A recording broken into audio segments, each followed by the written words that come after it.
একটি ছোট্ট গ্রামের রাস্তার পাশের এক পুরনো বাড়ির সামনে দাঁড়িয়ে আছে কমলা। 10-11 বছরের এক কিশোরী। তার মা বাবা বলতে কেউ ছিল না।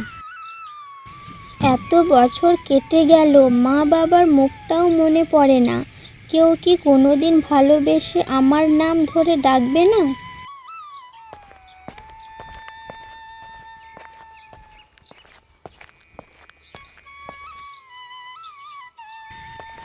একটি বৃদ্ধা রাস্তা দিয়ে হেঁটে যায়। সে কমলার কাছে এসে দাঁড়ায় আর বলে, তোমার খিদে পেয়েছে মা? না ঠাকুমা, আমার খিদে পায়নি, আমি ঠিক আছি। বৃদ্ধা একটি রুটি দিয়ে দেয়।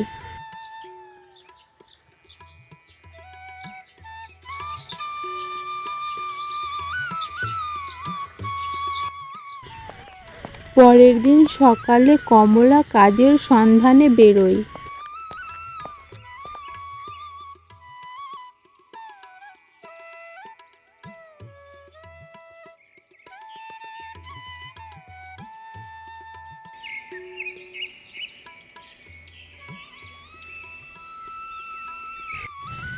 এক ধনী ব্যবসায়ীর বাড়ির সামনে এসে দাঁড়ায়।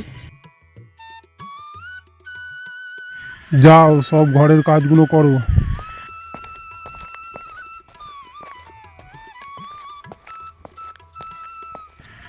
কে তুই, আর এখানে কিসের জন্য এসেছিস?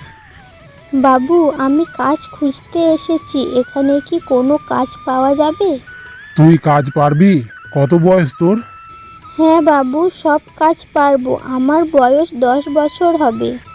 ঠিক আছে, যা রান্নাঘরে যা, তবে বেশি ভুল করিস না, ঠিক আছে? কমলা রান্নাঘরে কাজ শুরু করে। বড়লোক বাড়ির চাকরানী তাকে দেখে হিংসা করে। মাঝে মাঝে কেউ কেউ বকাঝকা করে, কিন্তু সে মুখ বুজে সব সহ্য করে। একদিন কমলার হাত থেকে কাপ পড়ে ভেঙে যায়। ব্যবসায়ীর স্ত্রী এসে তাকে বলে, এত দামি কাপটা তুই ভেঙে দিলি? তোর সাহস দেখে অবাক হচ্ছি।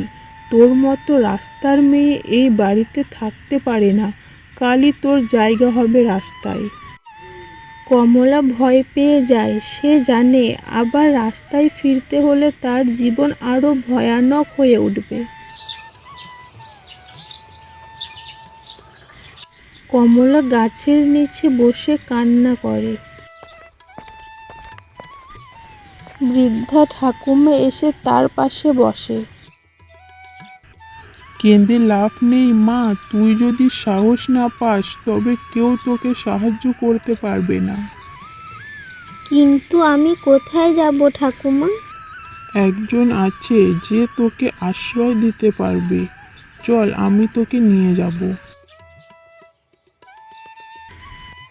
বৃদ্ধা কমলাকে নিয়ে এক দয়ালু মহিলা সুমিত্রা দেবীর বাড়িতে যায়।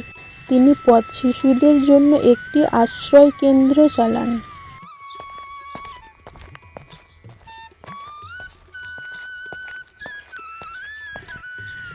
এই পৃথিবীতে কেউ একা নয় মা। আজ থেকে তুই আমার মেয়ের মতো থাকবি।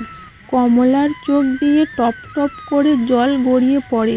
এ যেন তার জীবনে নতুন সূর্যোদয়। আজ বুঝলাম, ভালোবাসা হারিয়ে যায় না, শুধু সময় লাগে তাকে খুঁজে পেতে।